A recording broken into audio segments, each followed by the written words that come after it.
सबसे पहले माँ सरस्वती को बहुत प्रणाम, माँ त्रिपुर सुंदरी को बहुत प्रणाम। बांसवाड़ा के थोड़ी सी आवाज इसकी बढ़ा दो भैया, जितनी बढ़ा सको उतनी बढ़ा दो।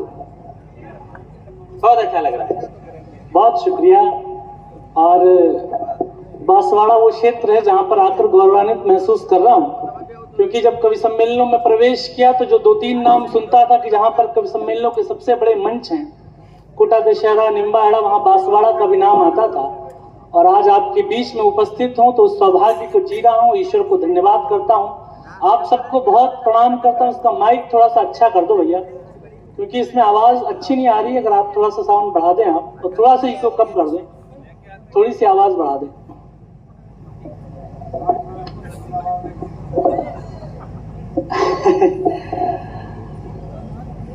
एक बार सारे लोग मुझे तालियां बजाकर बताओ कि आप सुनने की मानसिकता में हो, मूड में हो। बहुत शुक्रिया। सबसे पहले एक विशेष बात आपसे रखना चाहता हूं। एक तो रोहिणी पंड्या को मैंने पिछले साल सुना था देवास के मंच पे। मैं ये नहीं जानता था कि वो बांसवाड़ा की है, लेकिन जितना श्रेष्ठ उसने पढ़ा था, मैं आज आपके शहर में ये कह सकता हूं कि आपकी बेटी बहुत दिनों तक देश भर में आपका नाम रोशन करेगी। उसका नाम रोहिणी पांड्या हो। बहुत बढ़िया सर।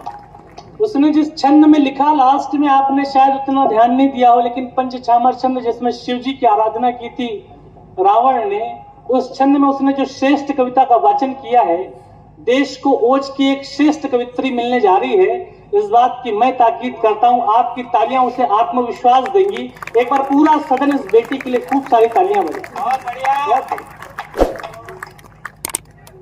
और एक बात और ये है कि लड़कियां कुछ अच्छा करती है तो खुशी होती है, ऐसा नहीं कि लड़के कुछ अच्छा करते तो खुशी नहीं होती।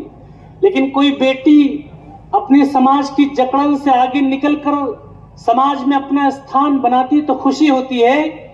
क्योंकि बांसवाड़ा वालों, लड़कियों की सफलता इसलिए बड़ी है क्योंकि लड़कियों ने जिंदा रहने की जंग ही बहुत मुश्किल से जीती है। आज तक आपने नहीं देखा होगा किसी की महिला के 2 बेटे, तीसरा बेटा हो रहा मार दिया गया, लेकिन लड़कियों ने हजारों साल ले देखा कि गर्भ में मार दिया गया, तीसरी बेटी हो रही मार दी गई। और ये लड़कियां इतनी बेशर्म है कि हजारों साल से मारी जा रही हैं, लेकिन मौका मिलता है तो कोई सोफिया कुरैशी हो जाती है, कोई व्योमिका सिंह हो जाती है, कोई द्रौपदी मुर्मू हो जाती है, कोई अनामिका अंबर हो जाती है, कोई रोहिणी पांड्या हो जाती है। तालियां कमजोर हैं आपकी। इन बेटियों को 9 महीने कोख में रखना सहेज लीजिए, ये अंतरिक्ष में 9 महीने रहना अपने आप सीख लेंगी।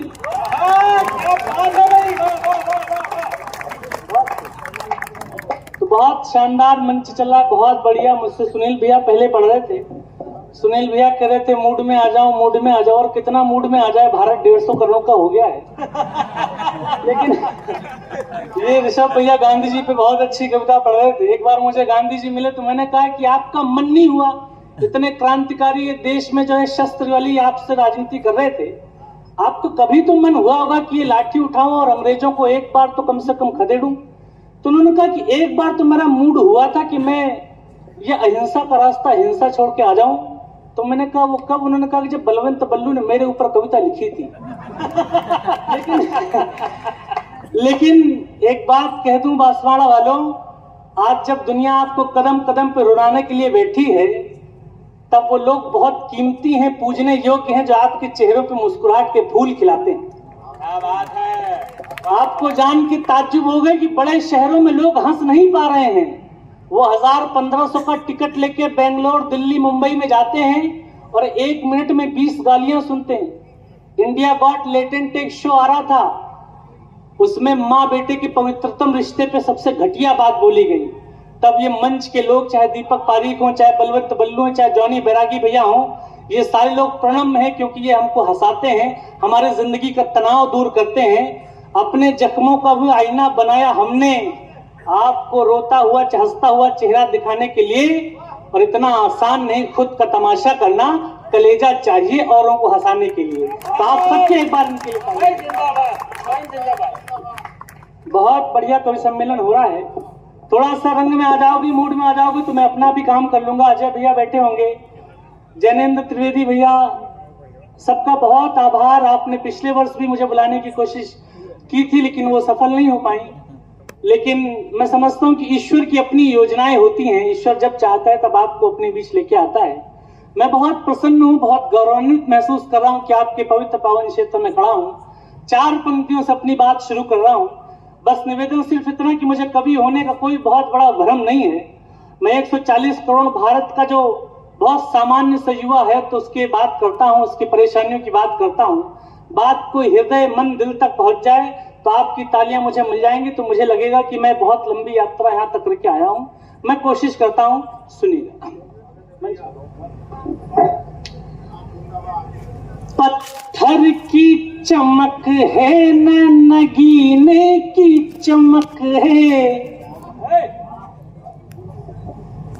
चेहरे पे सीना तान के जीने की चमक है। पत्थर की चमक है न नगीने की चमक है, चेहरे पे सीना तान के जीने की चमक है। पुरखों से विरासत में हमें कुछ ना मिला था। अगली पंक्ति में सब साथ आना। पुरखों से विरासत में हमें कुछ नहीं मिला, पुरखों से विरासत में हमें कुछ नहीं मिला। जो दिख रही है खून पसीने की चमक है, जो दिख रही है खून पसीने की चमक है, जो दिख रही है खून पसीने की चमक। देखो थोड़ा सा शांत रह जाते हो आप। मैं जानता हूं कि आपकी कवि सम्मेलन सुनने की लंबी परंपरा रही है, लेकिन मुझे शारीरिक कैफी याद आते हैं कि दिल से साबित करो कि जिंदा हो, दिल से साबित करो कि जिंदा हो, सांस लेना कोई सबूत नहीं। तो आप कवि सम्मेलन में अपना तनाव दूर करने के लिए, कविताएं सुनने के लिए बैठे हैं, तो इस माइक पर खड़े हुए कवि को यह पता चलना चाहिए कि मेरे सामने बागड़ के बांसवाड़ा के जिंदा दिल श्रोता। एक बार पूरा सदन मुझे तालियां बजाकर अपनी उपस्थिति का प्रमाण। एक तो कवि सम्मेलनों में क्या है, बहुत बड़े बड़े कवि सभाएं हैं। बलवंत भैया कहते मैं बहुत बड़ा कवि हूँ, जॉनी भैया बहुत बड़े कवि हैं, योगेंद्र दादा बहुत बड़े कवि हैं। कवि सम्मेलनों की एक दिक्कत ये है कि इसमें प्रमोशन नहीं होता। बहुत सारी अच्छी चीजें भी हैं यहाँ पे, क्योंकि पैसा बहुत मिलता है, पैसा सब कुछ मिलता है, लेकिन एक दिक्कत यह है कि इसमें प्रमोशन नहीं होता। 18 साल का कवि भी खुद माइक पे आता, कविता पढ़ता है, और 60 साल के कवि को भी खुद ही माइक पे आना पड़ता है।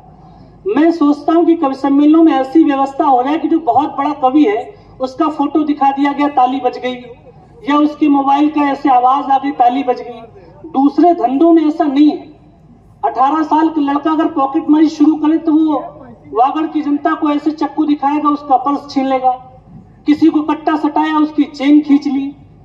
3-4 साल बाद उसका प्रमोशन हो गया, वो फोन पे धमकी देने लगता है। ऐसा होता है ना, दूसरे धंधों में प्रमोशन होता है। उसने फोन पे धमकी दे दी, 3 लाख 5 लाख की वसूली कर ली, थोड़ा उसका और धंधा चमका, वो प्रमोशन हो जाता है। उसका हो सकता है वो दुबई का अंडरवर्ल्ड डॉन हो जाए, या और उसकी तरक्की हो जाए तो हो सकता है देश की संसद में भी पहुंच जाए।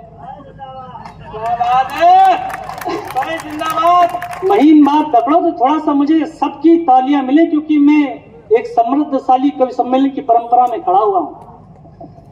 जिस रास्ते पे चल रहे उस पर है छल पड़े, कुछ देर के लिए मेरे माथे पे बल पड़े। जिस रास्ते पे चल रहे उस पर है छल पड़े, कुछ देर के लिए मेरे माथे पे बल पड़े। हम सोचने लगे कि यार लौट चले क्या, उठाना एक साथ। हम सोचने लगे कि यार लौट चले क्या, फिर सोचा यार छोड़ो चल पड़े तो चल पड़े। फिर सोचा यार छोड़ो चल पड़े तो चल पड़े। ये जो बाउंड्री में ऐसे हाथ किए बैठे हो, ऐसा करोगे तो मेरा कलेजा दुखेगा। अगर युवा साथ नहीं देंगे तो साथ में कौन आएगा। अभी एसएससी का आंदोलन हो रहा था तो मेरे भाइयों ने कहा कि भैया हम चाहते हैं कि आप हमारे आंदोलन में अपना स्वर मिलाएं। मैं 4 पंक्तियां पढ़ता हूं और जितने पर युवा साथी यहाँ पर बैठे हैं जो अपनी जिंदगी बनाने के लिए लड़ रहे हैं सरकारों से। दिक्कत सिर्फ इतनी है कि युवा एक भाई एक अदद नौकरी के लिए 10 बाई 20 के कमरे में 3-3 साल रगड़ता रहता है, और जब परीक्षा कराने की बारी आती है तो कोई दरोगा भर्ती में पैसा चल जाता है, कोई लूट हो जाती है, कोई पेपर लीक हो जाता है। तब मैं 4 पंक्तियां सरकार को आपकी तरफ से चटाते हुए पढ़ता हूं, थोड़ा सा मन देना, मुझे अभी वो आनंद नहीं आ रहा है। ऐसा नहीं कि सारा फलक मांग रहे हैं, उठाना एक साथ, ऐसा नहीं कि सारा फलक मांग रहे हैं, हम सिर्फ अपने हिस्से का हक मांग रहे हैं।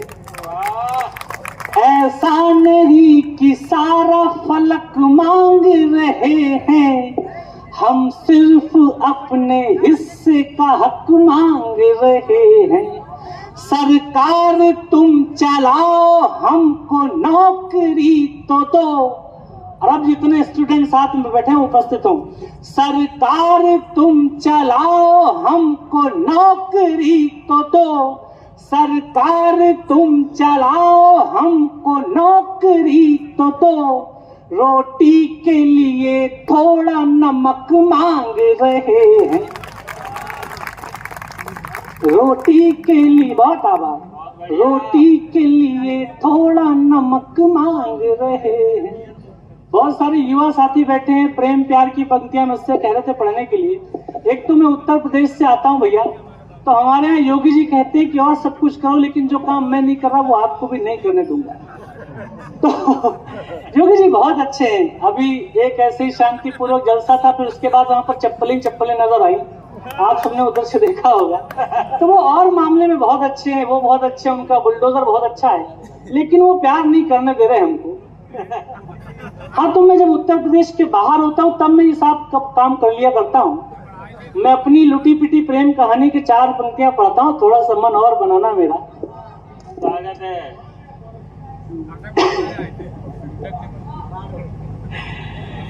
एक शख्स क्या गया कि पूरा काफिला गया, बहुत अच्छी पंक्ति है।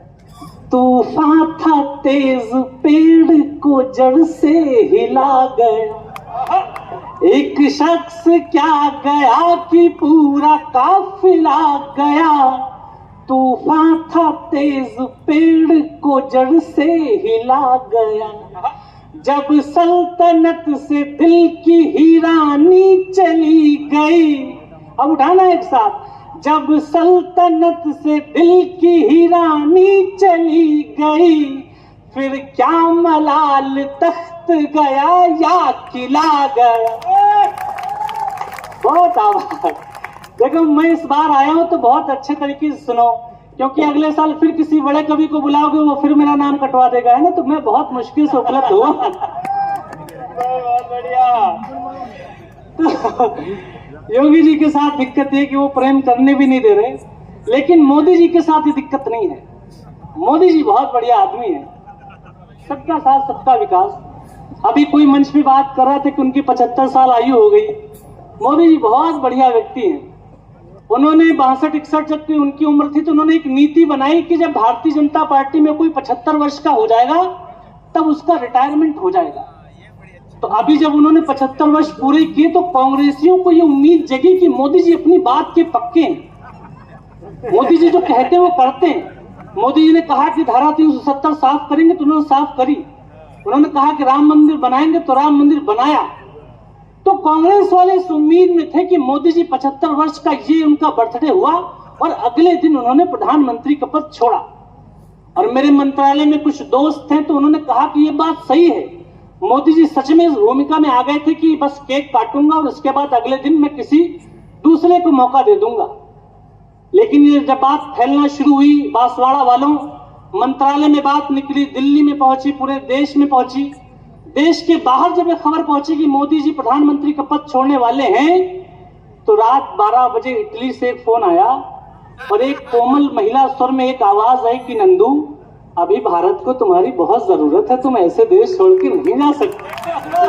अगर समझ में आ गई तो एक बार उठा के बताओ मुझे। तो फिर मोदी जी ने कहा कि नहीं, अभी मुझे देश सेवा और करनी है। अभी मोदी जी ने प्रधानमंत्री, मुझे बहुत अच्छे लगते हैं मोदी जी, अभी उन्होंने 15 अगस्त को लाल किले पे अब तक का सबसे लंबा भाषण दिया। तो कांग्रेस वाले कहने लगे कि मोदी ने देश बेच दिया, मोदी ने देश बेच दिया, मोदी ने देश बेच दिया। दादा, मैं ये मानता हूं कि अगर,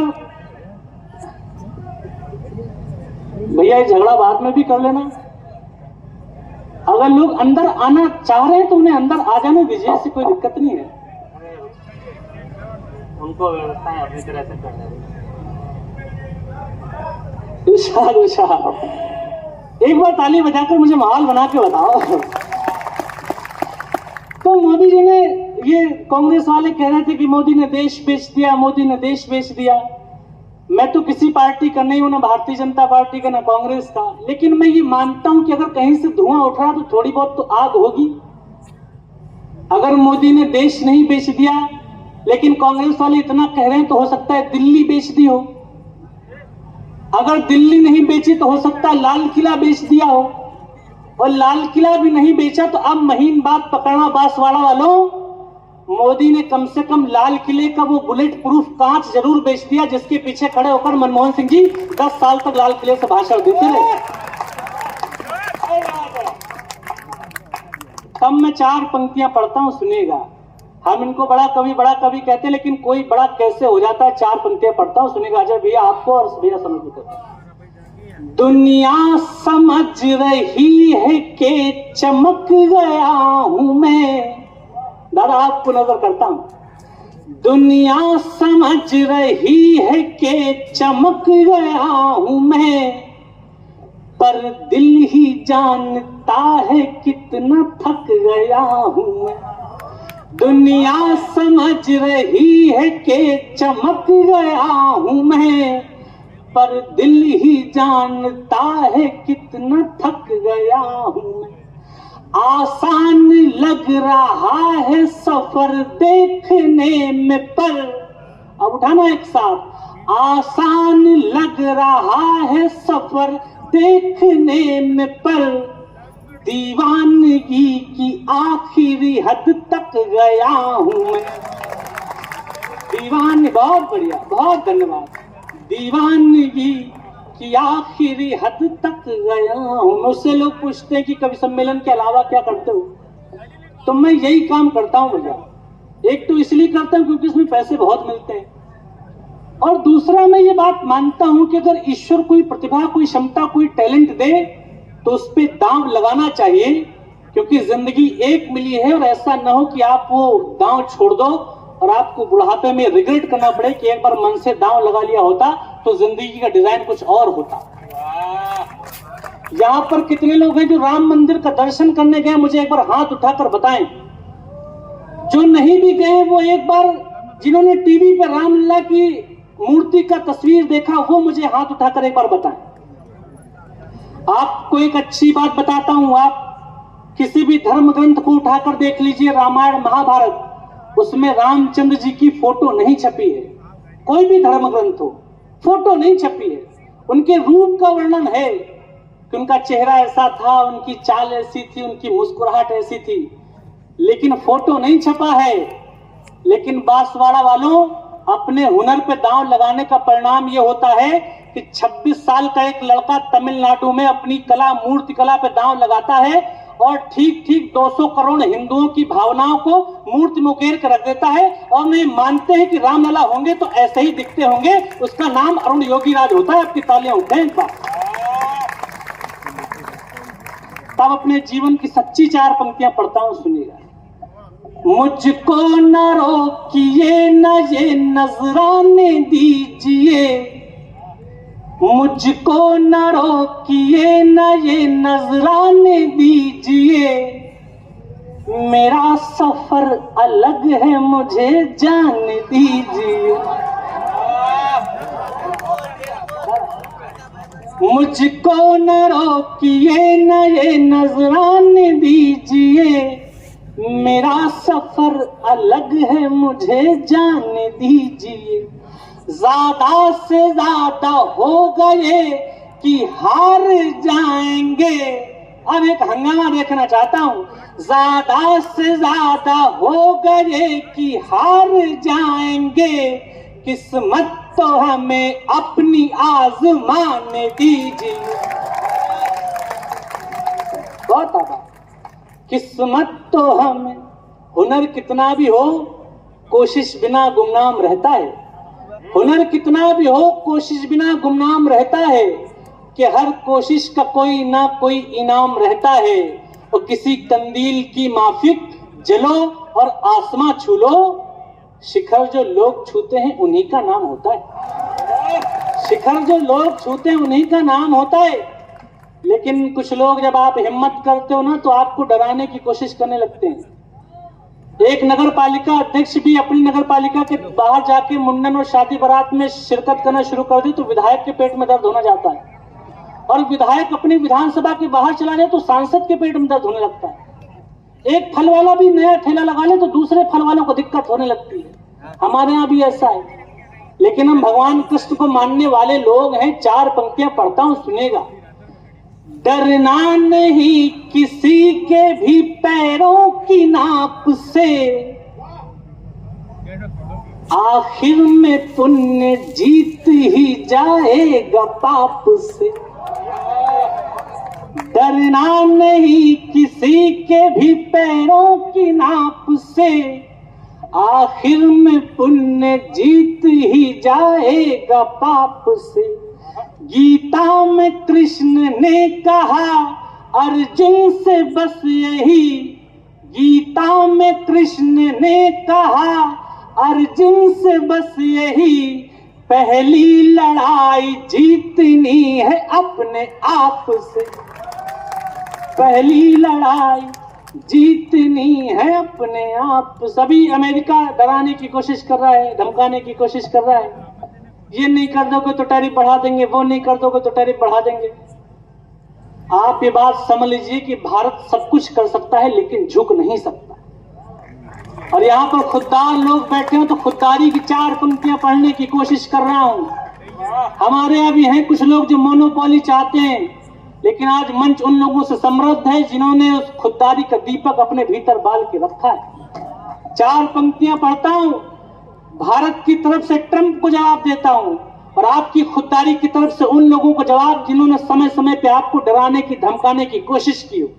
अपने कवि का जवाब सुनना और अपनी तालियों से ऐसा आत्मविश्वास देना कि मैं जिंदगी में आत्मविश्वास के साथ खुददारी की लड़ाई लड़ सकूं।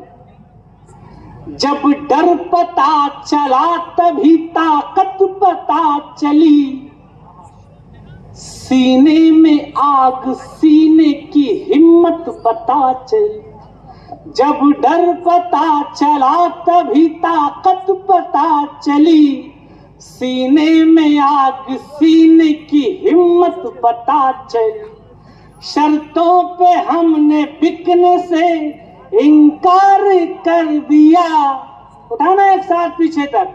शर्तों पे हमने बिकने से इनकार कर दिया, शर्तों पे तुमने बिकने से इनकार कर दिया, तब जाके अपने आप की कीमत पता चली।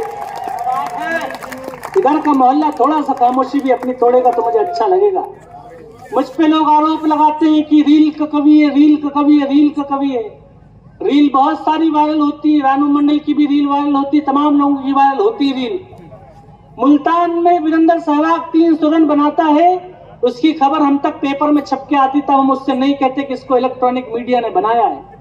लेकिन कल दशहरा हमने मनाया आपके सामने, आप जनता की अदालत हो, सबसे बड़े आप माई बाप हो, आपके सामने अपने दिल की पीड़ा रख रहा हूं। 10 साल रियल में मेहनत की है, तब जाकर आपके मोबाइलों में रील के माध्यम से पहुंचाऊं। अगर मैं रियल का कवि हूं तो आपकी तालियां इस बात का फैसला करें, तब मैं 4 पंक्तियां पढ़ने की कोशिश करता हूं। मायूस हो के द्वार से लाचार जाएगा, इस झूठ का हर वार ही बेकार जाएगा। भैया आप लोग भी हाथ थोड़े से खोलो। आप लोग वही हो क्या जिन्होंने तालियां बजाने के लिए आदमी रख रखे हैं क्या? इधर का भी मोहल्ला थोड़ा सा जागरूक हो जाए। मायूस हो के द्वार से लाचार जाएगा, इस झूठ का हर वार ही बेकार जाएगा। ये ठीक है कि थोड़ी देर लग रही है, पर ये ठीक है कि थोड़ी देर लग रही है, पर कैसे लगा ये तुमको कि सच हार जाएगा। कैसे लगा, एक बार जागृत हो जाओ, आप लोग बार बार कहना पड़ रहा है मेरे को। 4 पंक्तियां वो पढ़ देता हूं जो शायद आप सबने सुनी हो, आपके दिल में बसी हो, और आप उनको बहुत प्रेम करते हो। वही प्रेम मुझे इस माइक तक खींच के लेके आया है। मुश्किल थी संभलना ही पड़ा। अगर गाओ तो सारे गाओ, शांत रहो तो सारे शांत रहो, क्योंकि बीच में रहते हो तो मामला अटक जाता है। बीच में रहने के कारण मोदी जी की इस बार सरकार पूर्ण बहुमत से नहीं बन पाई। तो गाओ तो सारे लोग साथ में गाओ। मुश्किल थी संभल, फिर घर से मजबूर, शौक रख लिया मजदूरियों का नाम हमने शौक रख लिया। हर शौक बदलना ही पड़ा घर के वास्ते।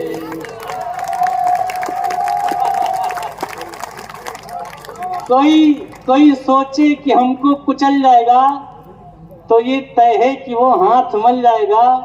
और चक्रव्यूह सामने आ गया भी अगर, अब की अभिमन्यु बाहर निकल जाएगा। अब की अभिमन्यु बाहर निकल जाएगा। एक अच्छी कविता आपके बीच में पढ़ना चाहता हूं। एक बार जितने लोग हैं वो तालियां बजाकर मुझे एक अच्छी कविता के लिए आदेशित करें। पीछे से एक आवाज आई थी कि कविता पढ़िए। मैं एक कविता पढ़ने की कोशिश कर रहा हूं। आपके यहाँ के मंचों को बहुत कठिन माना जाता है, लेकिन मैं दिल से बात करता हूं। मैं समझता हूं कि दिल से बात कही जाए तो दिलों तक पहुंचती है। इसी उम्मीद में एक अच्छी कविता पढ़ना चाहता हूं। मंच का भी ध्यान चाहता हूं। स्वागत है स्वयं भाई। मैं रांची एयरपोर्ट पर उतरा तो 300 गाड़ियों का काफिला। तो मैंने पूछा कि ये क्या व्यवस्था है। तो उन्होंने कहा कि बीजेपी की नए प्रदेश अध्यक्ष जी आए पहली बार, हम इनके स्वागत में हैं। और वो 300 गाड़ियों का काफिला बढ़ा 500-700 गाड़ियों का हो गया। दिल्ली में रेखा गुप्ता जी मुख्यमंत्री हुई तो तमाम लोगों के स्टेटस देखे हमने कि हमारी बड़ी बहन मुख्यमंत्री हो गई हैं। हम इनका बहुत स्वागत करते, बहुत सम्मान करते हैं। लेकिन उससे पहले वो महिला बेचारी 2 बार विधायक का भी चुनाव हारी थी। और मैंने आज तक एक आदमी का फोटो नहीं देखा जिन्होंने कहा हो कि हमारी बड़ी बहन चुनाव हार गई हैं। हम इस हार की घड़ी में भी इनके साथ हैं। बात सिर्फ इतनी, बांसवाड़ा वालों की सफलता के 100 बाप होते हैं और असफलताएं अनाथ होती।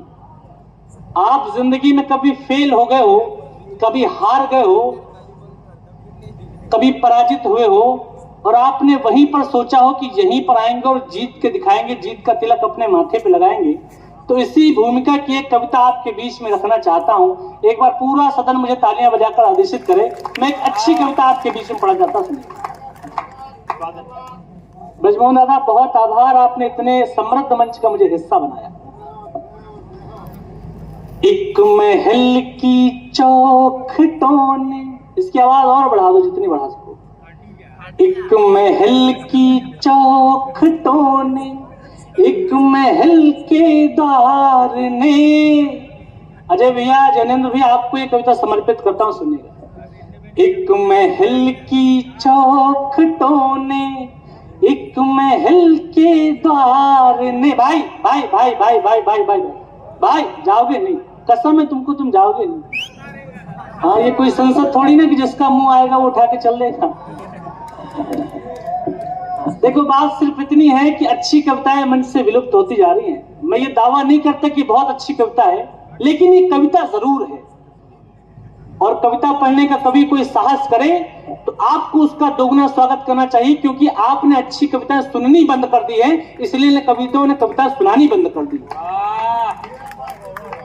पीछे से आवाज आई थी कविता पढ़ो। मैं जानता हूं कि आप पीछे से बोल लेते हैं, लेकिन यहां पर आने के लिए आपको 20 साल लग जाएंगे। सुनील व्यास जी को वहां पहुंचने में 2 मिनट लगेंगे।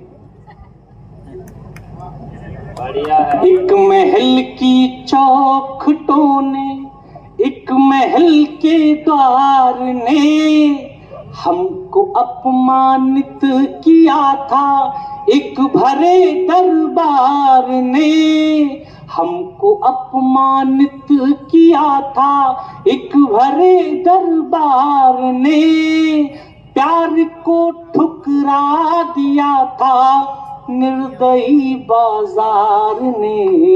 एक महल की चौखटों, गीत का बंद पढ़ता हूं, सुनेगा। हम नहीं चाणक्य लेकिन हाँ शिखा तब खोल ली थी। हम नहीं चाणक्य लेकिन हाँ शिखा तब खोल ली थी। खुद को भीतर से टटोला और ताकत तोल ली थी। हम नहीं चाणक्य लेकिन हाँ शिखा तब खोल ली थी।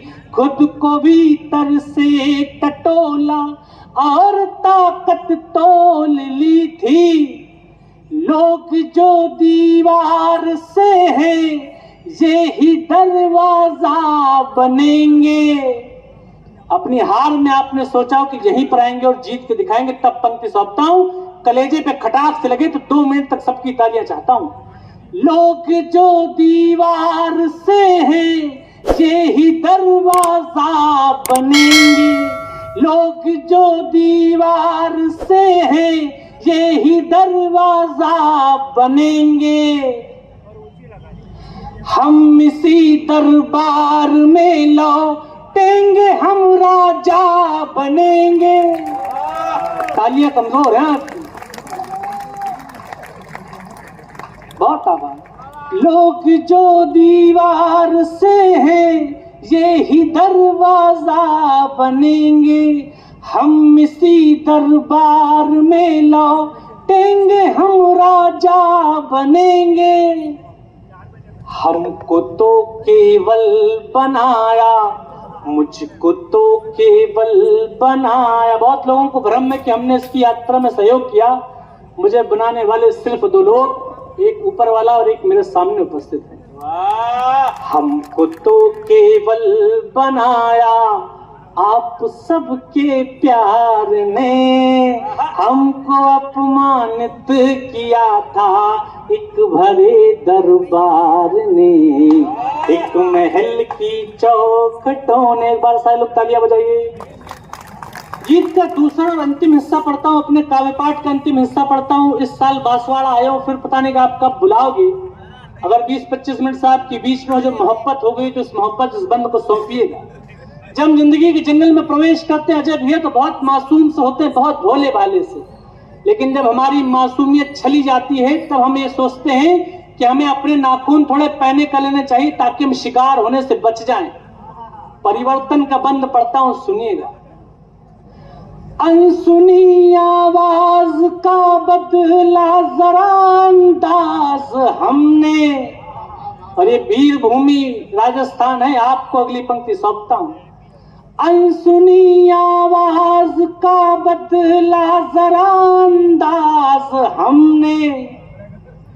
अपने भीतर के कबूतर को बनाया बाज हमने। अनसुनी आवाज का बदला जरा अंदाज हमने। अपने भीतर के कबूतर को बनाया बाज हमने। ताज क्या है कृष्ण के सिर, पंख ही स्वीकार होगा। और अगली पंक्ति में फिर आप सबका आशीर्वाद एक साथ चाहता हूं। ताज क्या है कृष्ण के सिर, पंख ही स्वीकार होगा। जिस जगह हम बैठ जाएंगे वही दरबार होगा। थोड़ा सा और आपका प्रेम से चाहिए।